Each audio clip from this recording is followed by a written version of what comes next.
This is your ultimate stop for everything sports. The Golden State Media Concepts Sports Podcast. Should I say more? From the NFL, MLB, the NBA to MMA, it's all in here. The Golden State Media Concepts Sports Podcast. Listen now.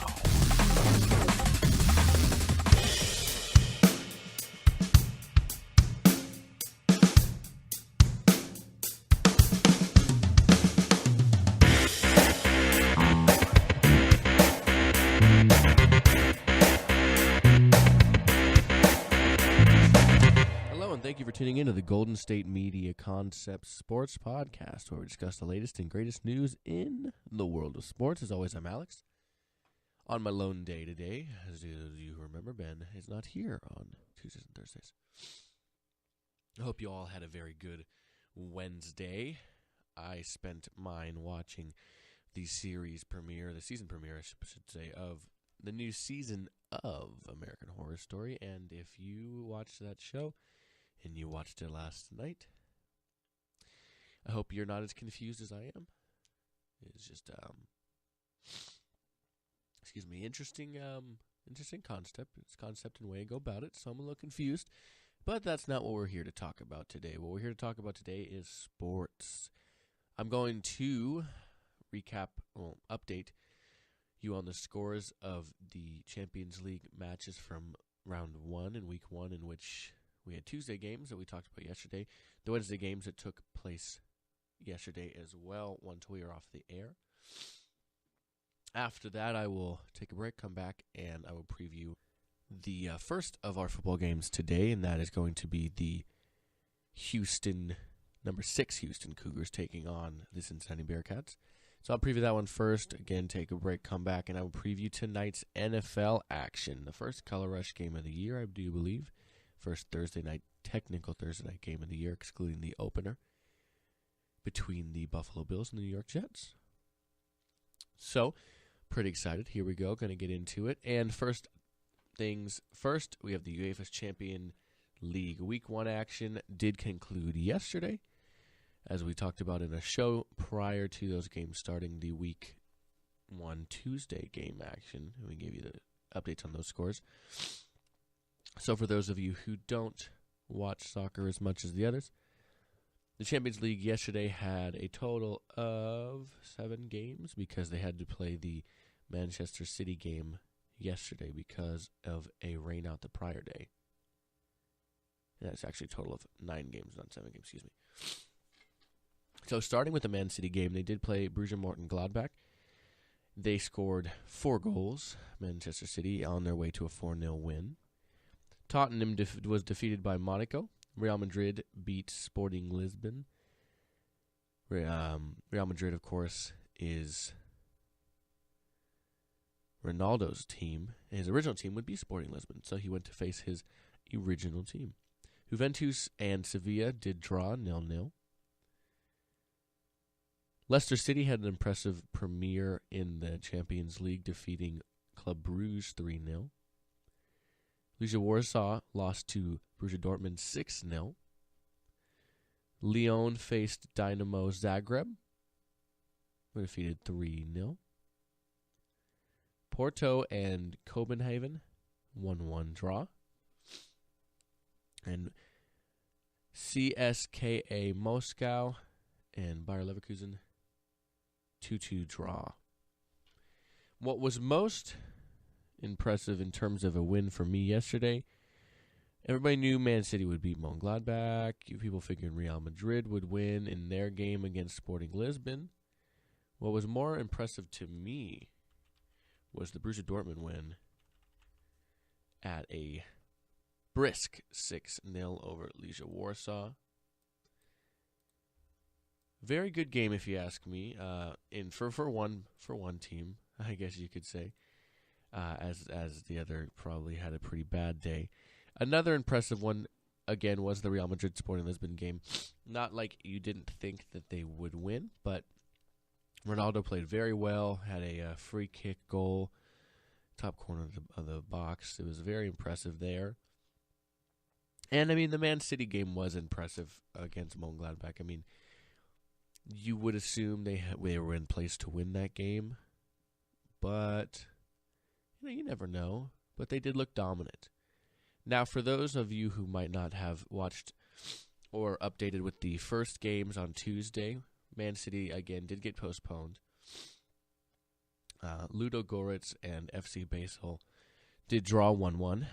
Bayern Munich had another dominating performance against FC Rostov 5-0. Atletico Madrid defeated PSV Eindhoven 1-0. Barcelona had arguably the most impressive win of Week 1 of any team at 7-0 over the Scottish team Celtic. Napoli defeated Dynamo Kiev 2-1. Arsenal and PSG did draw 1-1.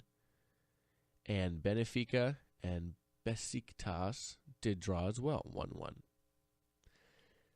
So far, we have had a lot of good matchups in the first week, I would say, of the Champions League matches. Week 2 shows to be no different. We have Real Madrid facing Borussia Dortmund, which should be a very good game. Leicester City and Porto should be a good game. Arsenal is taking on Benfica. Arsenal is taking on FC Basel. Benfica is taking on Napoli.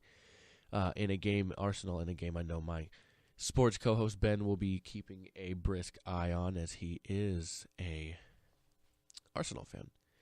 This should be a good game, to watch, and that is Bayern Munich, the Bundesliga champs, taking on a relative powerhouse from La Liga, and that is Atletico Madrid. That should be a very good game, in my opinion. Man City taking on Celtic, FC Rostov and PSV Eindhoven, and Mönchengladbach and Barcelona. Unfortunately, Mönchengladbach, I don't know if they're going to get any reprieve from their last loss here, going on to face arguably the best team in the world. It's going to be interesting to see how this turns out. Of course, these games start on Tuesday in a few weeks, not the upcoming Tuesday, but the following Tuesday. So the 27th and the 28th will be when those games take place. This goes for a while, too. There's 5 weeks of this just through November, all the way up to week 6. That ends in December. A lot of action. If you like soccer, and not just the UEFA League, but the Champions League, but the Premier League and La Liga and League One and the Bundesliga and even MLS, especially international soccer, you can always tune into our soccer podcast that Ben and I host as well, the GSMC Soccer Podcast. We do those once a week, so that's why we try to keep up with these a little bit as well. It's hard to go from Monday to Monday, come back and update it. With so much going on, you miss some stuff. So we'd like to keep you guys updated as much as we can, but let's take our first break. We'll come back. We'll go from football to football, and we'll talk Houston, number 6 Houston, taking on the Cincinnati Bearcats. So we'll take our first break. It'll be real quick here at the Golden State Media Concepts Sports Podcast. Tired of searching the vast jungle of podcasts? Now listen close and hear this out. There's a podcast network that covers just about everything that you've been searching. Hey! The Golden State Media Concepts Podcast Network is here. Nothing less than a podcast bliss with endless hours of podcast coverage. From news, sports, music, fashion, cooking, entertainment, fantasy, football, and so much more. So stop lurking around and go straight out to the Golden State Media Concepts Podcast Network. Guaranteed to fill that podcast itch. Whatever it may be. Visit us at www.gsmcpodcast.com. Follow us on Facebook and Twitter, and download us on iTunes, SoundCloud, and Google Play.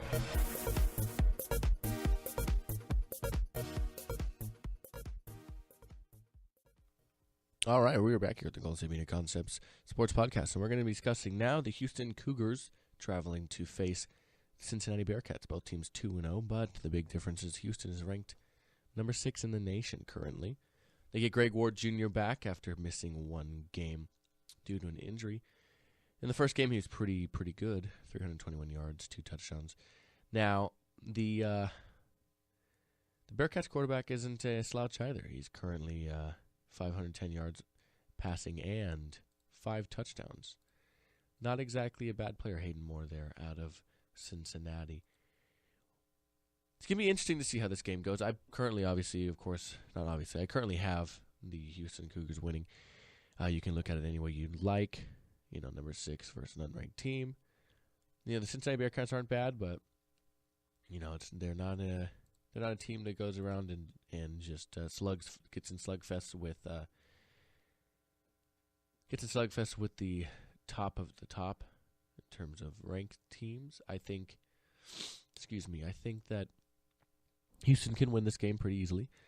The game is at 5 p.m. Eastern time, 5 p.m. Pacific time, 8 p.m. Eastern. If you were wondering.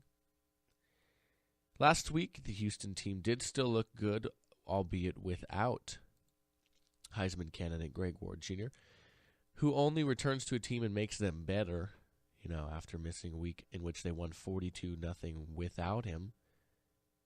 Yeah, 42-0 without him. They had a very good performance, I suppose, in terms of a winning performance from backup Kyle Postma. But it's no Greg Ward Jr., you know what I mean? They had a good performance, though, in the running game from the running back Justice, 111 yards, 2 touchdowns. 2 touchdowns, on the ground. Excuse me, man, these egg allergies. And they also had a pass thrown by Derek King, who is a receiver. 1 pass, 1 completion, 5 yards. That's a pretty good average, if you ask me. Now, the interesting thing to look at, though, is really the Bearcats in this game. I don't have the questions about Houston. The Cougars, I don't have questions about them. I have more questions about the Cincinnati. They come off of 2 wins, like I said, against UTM, 26-7, and they played Purdue last week and won 38-20. But where can they go from here? Their quarterback Moore had 250 yards passing, 3 touchdowns, and not a bad game from their running back, Lewis. He only had 1 carry for 79 yards, but he was their leading rusher.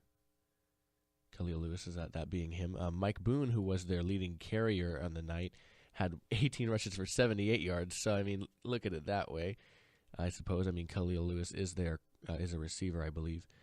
So, you can look at it that way. 1 rush, 79, 18. Oh, man, 78.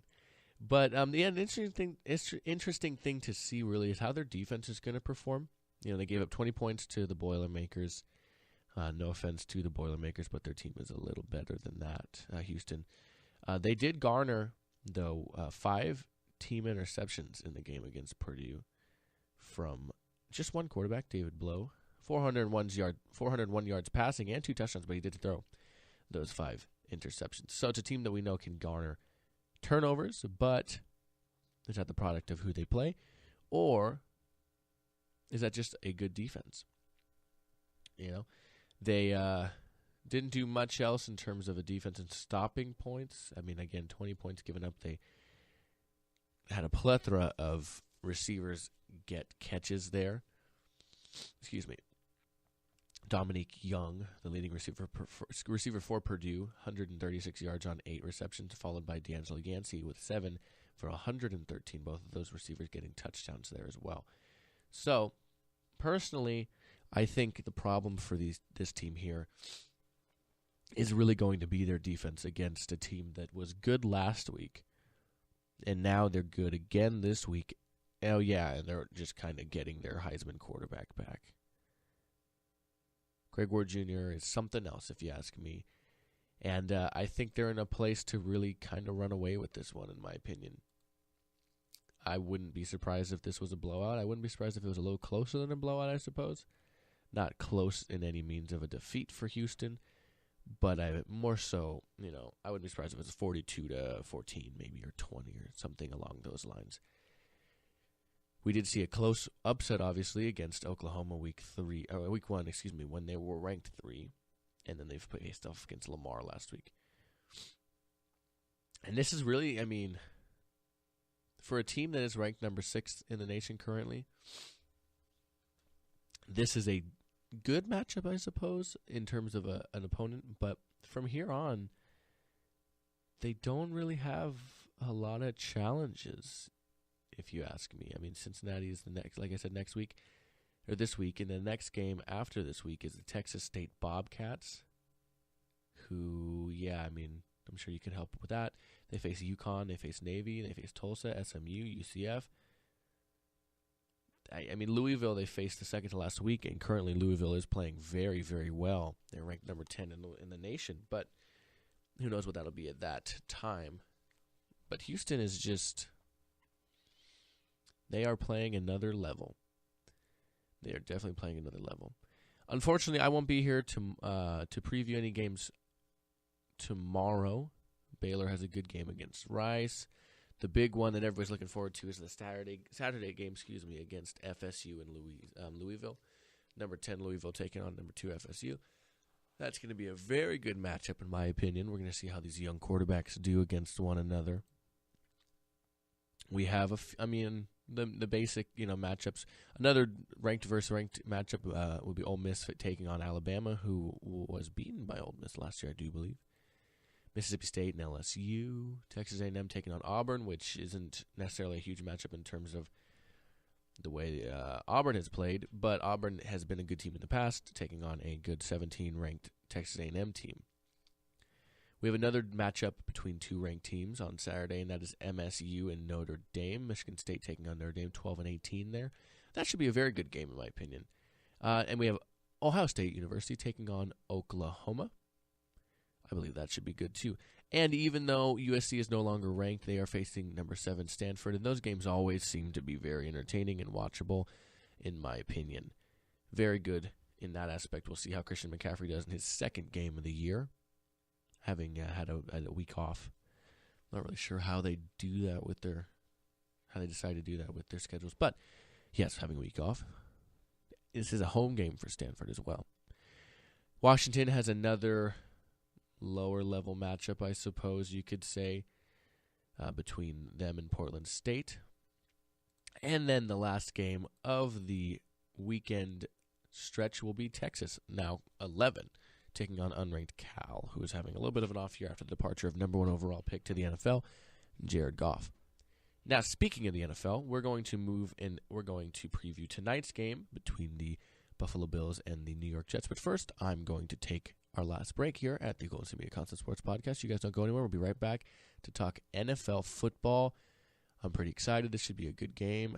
No offense again to the Niners and the Rams, but anything could have been better than that, and I'm looking forward to this being better than that. So, we'll be right back here at the Golden State Media Concepts Sports Podcast. Always on the go, but the day just won't be one without your Hollywood fix. Let Golden State Media Concepts Entertainment Podcast take care of that. Jordan and Keith is Entertainment Tonight meets Access Hollywood. I'm Jordan. The guy laughing, that's Keith. Yeah, I'm Keith. An all-inclusive look of pop culture. Man, and I just love the way that ends like that, man. Okay, so let's do some NFL football. Tonight, the New York Jets take on the Buffalo Bills, who are at home, but then again, New York and Buffalo, it's not like we're talking Pittsburgh and San Diego. Not a far drive for them down the way. The Jets and the Bills both coming off losses in Week 1. The Jets to the Bengals, 23-22, in what was one of many close games in Week 1. And another close game, the Bills losing to the Ravens on the road, 13-7. Now, this is a rivalry game. This is a conference game. And this is a game that was pretty played up even following last year. The Bills swept the Jets last year, and they beat them on the final day of the season to eliminate them from the playoffs. So there's plenty of bad blood to go around. Obviously, there's plenty of people to blame for each loss there from following last week, but between games, this should be 3 days between their games. This should be a good matchup. Fitzpatrick didn't look bad last week, 189 yards passing, 2 touchdowns, he had an interception. The Bills' offense, though, was the lowest producing offense in the NFL last week in terms of total yardage. At the end of the day, they had 176 total yards. Pretty low, pretty bad, if you ask me. Unfortunately, I don't know how much better it's going to get. Again, these games were good last year. They really were. Now it's just going to depend on how the offense for the Bills can really shape up as opposed to how they played last week. The Jets offense looked good. Like I said, Matt Forte had a good first game with the Jets, 96 yards on 22 carries. He was also the receiving leader, 59 yards on 5 receptions. But again, the offense for the Bills was just lacking. Sammy Watkins is expected to start tonight. We'll see how that goes with having the last time they played. The first time they played, I would say Revis kind of had the better hand, and I would say the second time they played, Watkins kind of came back and had a little bit of a better performance. But following his lackluster performance against A.J. Green, it'll be interesting to see how he is used, whether or not he's going to follow Sammy Watkins around or so on and so forth. Currently, ESPN has this game listed as a 63.2% win probability for the Buffalo Bills, 36.5% for the Jets. For those of us who can't do the math, I am one of them. Currently, they do have the injury report out. Obviously, Bryce Petty is going to be out, still hurt.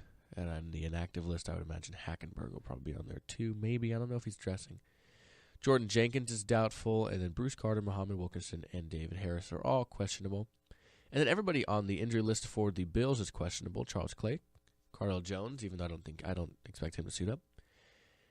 Kevon. That's a unique way to spell Kevin. Kevon Seymour, Jarrell Worthy, and Sammy Watkins, of course, like I said, is questionable but expected to play tonight. His last update of his health was today, as a matter of fact. Everybody else came yesterday. So I expect him to play. Excuse me. Now, the interesting thing here is, I think it's both defenses, in an aspect. The Jets allowed 366 total yards to the Bengals last week, 258 against the Bills last week in their loss against the Ravens. Now, the Ravens didn't look amazing, but they did look good in that 13-7 victory for them. Yeah, it's going to be interesting, though. Today is actually, I believe, the first Color Rush game of the year. Don't quote me on that, but I do believe it is. Hopefully, we'll see if it goes better than it did last year, in which both teams wore colored jerseys, one red, one green. And you could say it was pretty hard for people to tell the difference for those of the fans that are colorblind. It was an issue that was actually pretty common. People said, it's only so many people. Well, there was quite a few complaints. But we'll see how that goes. Now, of course, Jeremiah will be back tomorrow, and Ben will be back tomorrow. I know Ben's doing the sports show by himself. Jeremiah will do the football show. But they will both recap this game and the Houston game as well, and talk nitty-gritty when it comes down to exactly how the game went, of course, and if the Color Rush jerseys are indeed starting tonight, how they looked on the field. But that's all for me today here at the Golden State Media Concepts Sports Podcast. As always, I'd like to remind you guys you can find us on our website, gsmcpodcast.com, as well as on Twitter, SoundCloud, Instagram, and let's do this. Twitter and Instagram. Let's do GSMC_sports. And you can find us on Stitcher, SoundCloud, Google Play, and iTunes at the GSMC Sports Podcast. Don't forget that. You can find us on Facebook and YouTube at Golden State Media Concepts Sports Podcast. Tune in tomorrow as Ben updates you guys on all of a week full of sports. And I'd like to thank you guys as always for listening. I'm Alex for Ben. We'll see you tomorrow.